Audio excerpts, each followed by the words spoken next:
Isang mainit na pagbati sa Chongsan at sa mga minamahal nating mga suki. Taus-puso kong binabati ang buong komunidad ng Chongsan sa muling paglunsad ng ating inaabangang Chongsan Mid-Year Bonanza. Sa loob ng maraming taon, hindi lang basta isang sale ang Mid-Year Bonanza. Ito ay naging isang mahalagang tradisyon na para sa mga pamilyang taga Baguio.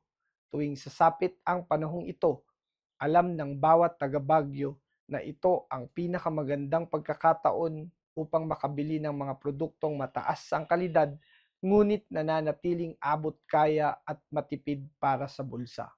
Mula sa pang-araw-araw na pangangailangan hanggang sa mga espesyal na kagamitan, ang Chongsan ang palaging takbuhan ng mga mamamayan dito sa Baguio City dahil sa tapat at dekalidad nitong serbisyo.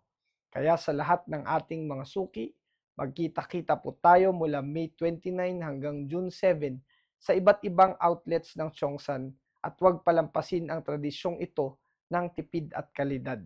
Mabuhay ang Chongsan at happy shopping sa ating mga suki.